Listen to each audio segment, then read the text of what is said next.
পুরো ভোটে অভিষেক বন্দ্যোপাধ্যায় দাঁড়ালেও হারাবে বিজেপি। কলকাতা হাওড়া পুরসভার ভোট নিয়ে হুঙ্কার সুকান্ত মজুমদারের। মমতা বন্দ্যোপাধ্যায়ের তৃণমূলকে ছুঁড়ে ফেলে দিয়েছে জনগণ। ওয়ার্ড পুনর্বিন্যাসের পর 150টি আসনে জয় পাওয়াই লক্ষ্য। প্রাক্তন তৃণমূল কাউন্সিলরদের বিরুদ্ধে দেওয়া হবে চার্জশিট। পুরো ভোটের প্রস্তুতি শুরু করে হুঙ্কার কেন্দ্রীয় শিক্ষা প্রতিমন্ত্রী।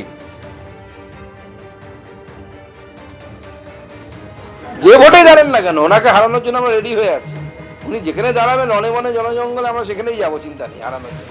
আমাদের রাজ্য সভাপতি বক্তব্য তো পুরো পরিষ্কার যে এই রাজ্যে কোনো শরিক দল নিয়ে আমরা ভোটে লড়িনি, আমরা এই রাজ্যে একাই লড়েছি এবং এতগুলো সিট পেয়েছি।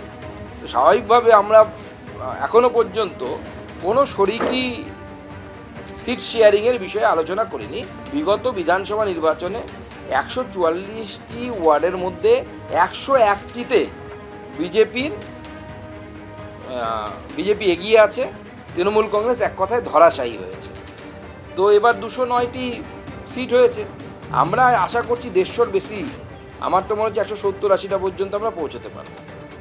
দেখুন, নভেম্বরে কলকাতা হাওড়ায় পুরো ভোট হওয়ার একটা সম্ভাবনা রয়েছে। কলকাতার দায়িত্বে বিজেপির প্রাক্তন রাজ্য সভাপতি সুকান্ত মজুমদারকে দল দায়িত্ব দিয়েছে ইনচার্জের। আর এক বিজেপির প্রাক্তন রাজ্য সভাপতি রাহুল সিনহা, তাকে হাওড়ার দায়িত্ব দেওয়া হয়েছে। সেই সুকান্ত মজুমদার তিনি বলছেন যে একেবারে পুরো ভোটে অভিষেক বন্দ্যোপাধ্যায়কে বিজেপি পর্যুদস্ত করবে। কিন্তু আমি এইখানে কৃষ্ণ মিত্রর কাছে আসতে চাইবো, সেই অভিষেক বন্দ্যোপাধ্যায় 24-এর ভোটে 7,10,000-এর বেশি মার্জিনে জিতেছেন 24-এর লোকসভা নির্বাচনে ডায়মন্ড হারবার কনস্টিটিউয়েন্সি থেকে। তিনি পুরো ভোটে হেরে যাবেন, পুরো ভোটে তাকে বিজেপি হারিয়ে দেবে, তো চ্যালেঞ্জ ছুটছেন না। সুকান্ত বাবুর বোধহয় জানা নেই ডায়মন্ড হারবার লোকসভা নেবেন তো চ্যালেঞ্জটা। না, বলছি ডায়মন্ড হারবার লোকসভার বোধহয় একটা পঞ্চায়েতও বোধহয় কলকাতা কর্পোরেশনের আন্ডারে নেই, সেটা হয়তো উনি অবগত নন। ডায়মন্ড হারবারের মানুষ ডায়মন্ড হারবারে ভোট দেবে, কলকাতার মানুষ কলকাতা দেবে। ইতিমধ্যেই আমরা 2010 সালে একদম চূড়ান্ত বাম আমলেও আমরা ফল করে কলকাতা পৌরসভা জয় করে দেখিয়ে দিয়েছি। অভিষেক বন্দ্যোপাধ্যায় সেই লেগাসিটারই উত্তরাধিকারী। তো সুতরাং কি হবেন, আর সুকান্ত মজুমদার এটাও বললেন 150টা তো জিতবো, সেটা 160-70 হতে পারে। হ্যাঁ, 150টা জিতুন, 60-70 জিতুন, চার্জশিট দিন। উনি তো বোধহয় প্রকাশ চিকবারিককে বাবা প্রকাশ, গরু চোর এই বলেই তো ভোটের প্রচার করেছিলেন। এখন উনার কলিগ, তো উনার esteemed parliamentary colleague from BJP. তো উনারা কি বলেন, উনাদের শীর্ষ নেতৃত্ব উনাদেরকেই পাত্তা দেয় না। তো সুতরাং ক্ষমতাসীন দল আজকে জনাদেশ না হলে জ্ঞানাদেশের ভিত্তিতে রাজ্যে ক্ষমতায় এসছেন।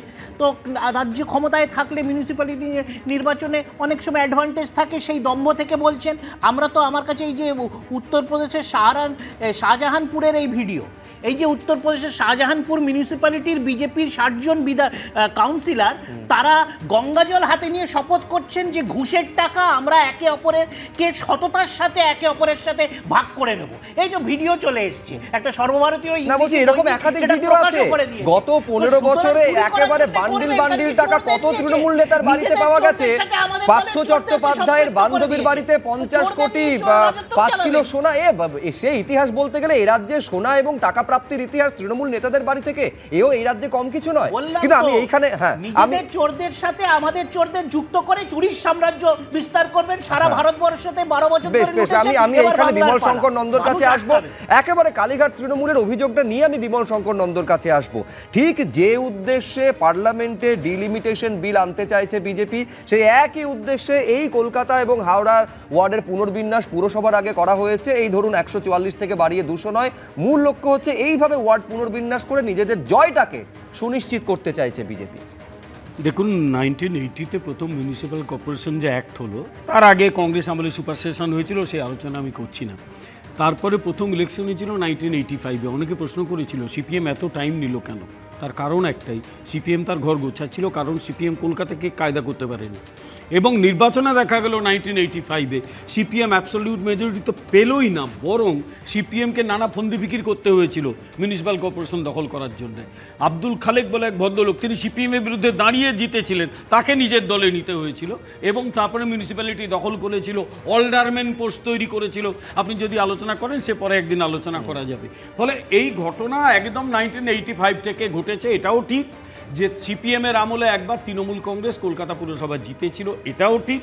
কিন্তু তার সঙ্গে এটাও ঠিক যে এই যে 2021 সালে নির্বাচন হলো, সেখানে নির্লজ্জতার সব সীমা তৎকালীন শাসক দল তৃণমূল কংগ্রেস পার করে দিয়েছিল। এবিপি আনন্দ, এগিয়ে থাকে, এগিয়ে রাখে।